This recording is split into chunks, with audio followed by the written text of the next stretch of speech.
Hello Stitchy friends and welcome to my Flosstube channel. My name is Kenzie from Mud Puppy Stitchery. I am a cross-stitch designer and a bird nerd and a wildlife lover, and I enjoy doing all of the crafty things. So if you're new, welcome. I hope you like what you see, and I hope that you'll continue to follow up with me on my future videos. And for my current subscribers, thank you so very much for your continued support. I greatly appreciate it. Hi everybody, I hope you have been doing well. It has been another busy month, and October has flown past, just like the past several months have done as well. And I've been doing lots of fun things this past couple weeks, including a cabin trip up north with my family to celebrate my mom's birthday. And I attended a small wedding. I've been apple picking and pumpkin carving, and I went to the zoo as well. So it's been really busy and really fun. The weather has been bright and sunny here in Minnesota, and it really hasn't felt too much like fall yet. Although we are definitely past our peak fall colors and leaves are starting to drop.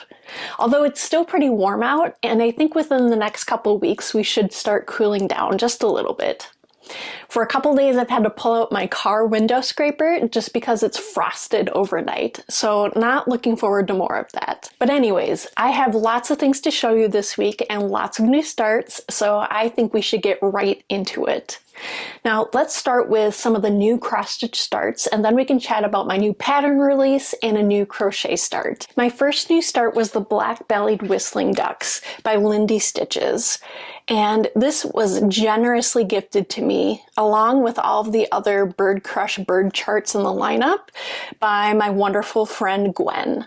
And I feel so lucky to have the full set thanks to her. So amazing. So thankful for her. So I obviously needed to get a start on them, and I chose this one because they're super cute, and TJ actually saw these ducks when he was down in Florida earlier this year. But this is how far I got. We'll see if it'll focus.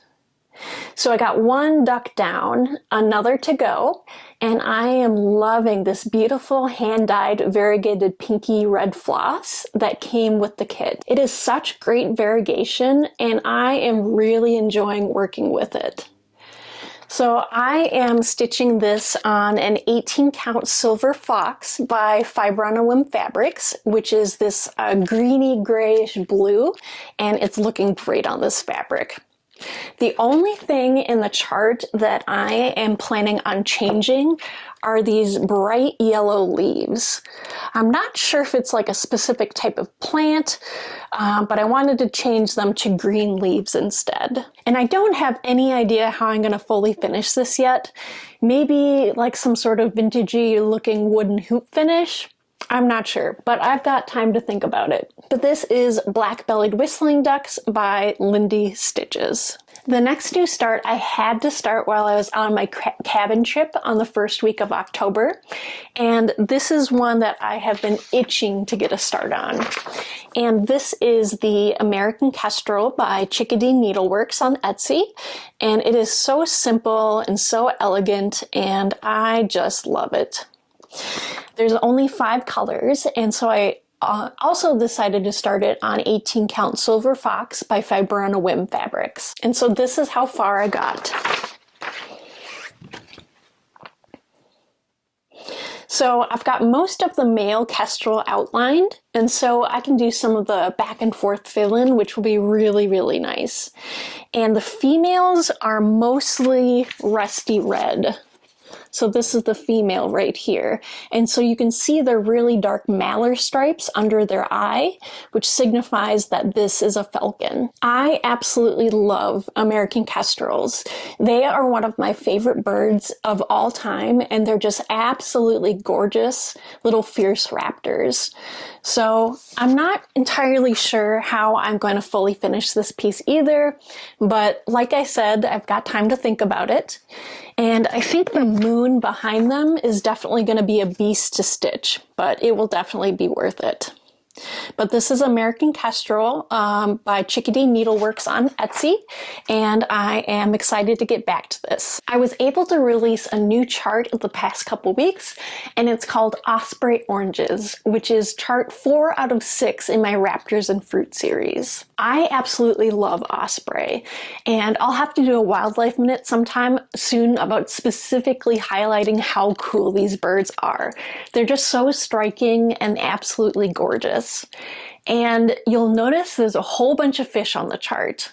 Ospreys eat exclusively fish, and you won't often find them in zoos or aviaries with permanently injured raptors because they do not do well in captivity. Ospreys require live, fresh fish, and they are a little bit more picky than, say, like a bald eagle, who is more than happy to eat roadkill and to go for the easiest meal possible. So in the chart, I included a bluegill, a smallmouth bass, and a long-nosed gar in my design, and I am really pleased with how they turned out. I also had to include an osprey holding a fish in his talons because when they are flying off with a fish, they specifically turn the fish head first in their talons so that it's more aerodynamic as they're flying with it. So how cool is that? So I really hope you enjoy the design. And here's a look at the other 3 designs in my series so far that are available at my Etsy shop, Mud Puppy Stitchery. And my last new cross stitch start, and none of you will be surprised with this, is MommaLovesyouGB's new pattern called Birds of a Feather Circle Together.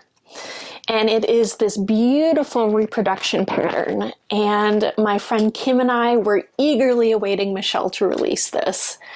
So Kim from the Contented Needleworker Kim and I were able to get a start, and she is stitching hers on a beautiful 32 count Bittersweet by Lakeside Linen with silks from her stash, and it is already looking stunning. And I decided to stitch mine on 18 count Valor by Picture This Plus Fabrics, which is a gorgeous grayish green.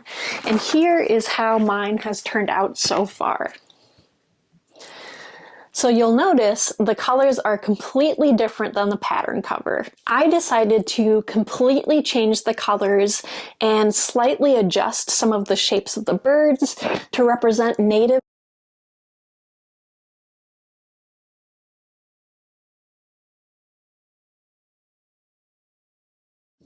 So I think it's turning out really neat so far, and I am really excited to see how the other bird species take shape. You'll notice I don't have any of the leaves done either, and I am going to be switching up the floss again to a super variegated green.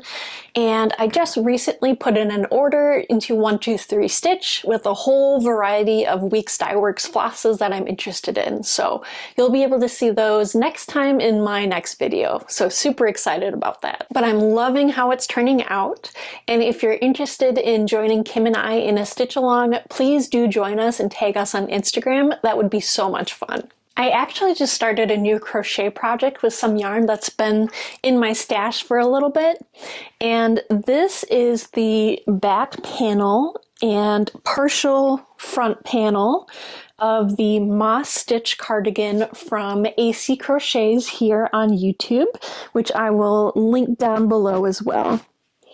But I have never done the moss stitch before, and luckily with crochet, you only have to learn like 4 basic stitches, and all of the fancy stitches are just combinations of those 4 stitches. I'm really liking the texture of this fabric that's created, just because the stitch is more dense due to it mainly being single crochets. And I was having some issues with accidentally adding in additional stitches along the edges, so that's why they're kind of wavy. But I think I'll be able to fix that with some blocking, and hopefully it shouldn't be too noticeable in the end. I will keep plugging away at it. Before I hop into my cross stitching and crochet whips, I'd like to move on to another segment I like to call Wildlife Minute, where I give a little talk on wildlife, biology, animals, or anything that strikes my fancy. So hopefully you'll learn something new, and it will encourage you to take a deeper dive into the wonders of the natural world. But if you're just interested in the crafty stuff, feel free to hop to this time point. Hi everybody, Wildlife Kenzie here. Today I wanted to chat about a very special bird, and definitely one of my favorites, called the white-breasted nuthatch. In North America, we have 4 species of nuthatches, and the white-breasted is one species that is very well spread out across the country and is extremely common all year round.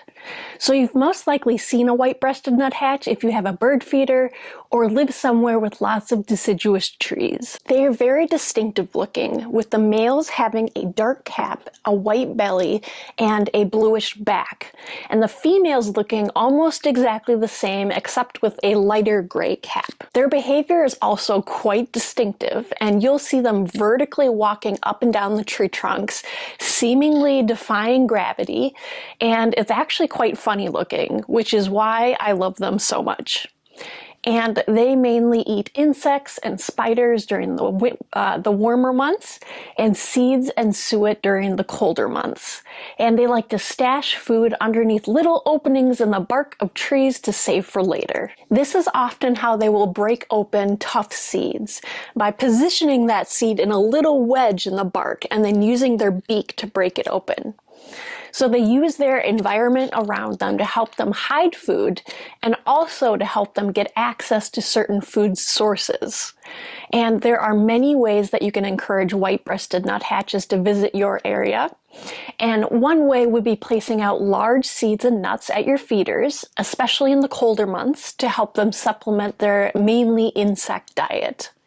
And they also really enjoy suet feeders, so buying a suet cage to hang off one of your bird feeders definitely encourages more nuthatch activity. Because of their vertical prowess, they have no problem accessing the suet, even if it's hung a little bit precariously. And they are cavity nesters, and mainly like to nest in old woodpecker cavities that are hollowed out from old rotting trees. So if you happen to have some rotting trees on your property, as long as they're not a danger to you, consider leaving them standing in order to encourage bird nesting in the area. And I hope you enjoyed today's Wildlife Minute, and let's head back to the stitching. Welcome back to the crafty portion of the video. As far as my crochet whips, I worked a little bit farther on my baby blanket for a friend who was having their first child in December. And I just worked on a couple more blocks. So here is how far I got before I ran out of yarn. And it's going to be a 9 square patch granny square blanket. And then I'll probably just do a couple more rounds around the outside to help finish it off, maybe with like a scallop stitch. So I think it's turning out really, really cute. And I have been getting quite a lot of compliments on my baby blankets, which has been really nice, so thank you so much. I'm considering doing a granny square blanket tutorial for complete crochet beginners, and I was wondering if people would be interested in watching that, because I think it would be a really fun video, and it's extremely easy, and I feel like viewers who are curious about crochet could make their first project that doesn't take too long and would not be too frustrating. So let me know if you'd be interested in a video tutorial down below. My first cross stitch whip that I worked on was my 100 Owls by Owl Forest Embroidery. And this was started back in the summer of 2021, and it has been on my list to get finished this year. So I will be on track to finish it, and I just have one more corner left until it's done. So this is what it looks like. So I worked on the middle left-hand corner and was able to complete this portion of the chart. And I still need to go back and complete this owl's wing on the other side, just because I had ran out of thread while stitching it. But other than that, I only have this bottom left-hand portion left, and I am so incredibly excited to have it finished. So this will definitely get professionally framed, and I already have a spot picked out on the wall for it. So this is being stitched on an 18 count moss by My Vintage Needle Arts on Etsy, and this will be huge to get checked off of my list this year. And I think the colors are just looking absolutely stunning. And just so you know, this is a free chart that you can download at the Owl Forest Embroidery website, and I will make sure to link it down below for you. For my next two whips, I didn't get a huge amount done, but I thought that they were worth showing to you because they're both really pretty. And I had gotten distracted by Birds of a Feather circled together with Kim, so these two didn't get as much work done on them. But the first one is Luna Moth 2 by Happy Little Mouse on Etsy. And this is actually an older whip that was started back in March of last year. And this is turning out so pretty, and the colors are just electric against this dark navy color. And as you can see, I am missing a color right up at the top. So I've got some bare spots at the tops of the wings here. So I'm gonna need to get that floss, but I started working on the lower wings and started mapping those out a little bit. So it's not a very big design, so once I complete the moth, the rest of it should go really quickly. And you may be wondering why I have all of this excess fabric sewn onto the edge of the Ada. So this is actually so that I can get the design as close to the edge of the fabric as possible, but still comfortably have it in my hoop or Q-snap. So it saves the cross-stitch fabric by doing this. And I haven't recently been doing this just because I've been lazy, but I need to start doing this again, just because it really does help you to waste less of the expensive fabric that you're working on. But anyways, I'm excited to get back to this one, and again, this is Luna Moth 2 by Happy Little Mouse on Etsy. For this next one, it would have been really neat to get it done before Halloween of this year, but I don't think it's going to happen. But this is October 31st by Cottage Garden Samplings. And I want to at least have it done by the end of the year, and I think that's probably a more reasonable goal for me. And I won't be stitching the October 31st on there so that it can be displayed all year round. But this is what I have so far. So again, not much work done on this, but I started filling in his head and the top of his wings, so he's looking really good. And it's really funny because my fabric is so blue that the blue floss in this pattern doesn't pop as much as it does on this one, which I think is totally fine, but I just thought it was interesting comparing mine to the cover page. So I am stitching this on an 18 count cornflower by Fiber on a Whim Fabrics, which is just beautiful, and I think it looks great with this pattern. And I'm also really happy with how the pumpkin turned out too. It's so, so pretty. But I am just going to keep plugging away on this one and hopefully have it done before the end of the year. And that is everything that I've worked on within the past couple of weeks. So like I was saying before, I did a large order on 123 Stitch, so I will be able to show you what I got in my next video. And I am planning on not doing any more new starts for a while now. I have got way more than enough to work on in my rotation right now. I'm currently working on a new cross-stitch design release, and this will be number 5 out of 6 in my Raptors and Fruit series. And I am so excited for this one and how it's turning out so far. Due to the process of elimination, it's either going to be an owl or it's going to be a kite. So let me know which type of raptor you think it's going to be in the comments down below. Alright, Stitchy friends, that is all that I have for you today. I hope you enjoyed today's video, and if you did, please like the video, please comment down below, check out my Etsy page, which will also be linked, and please follow me at MommaLovesyouGB on Instagram to keep an eye on what I'm doing in between videos. So I appreciate you so very much, and I hope to see you in about 3 weeks. So take care, do some bird watching, and stitch all of the things. Bye!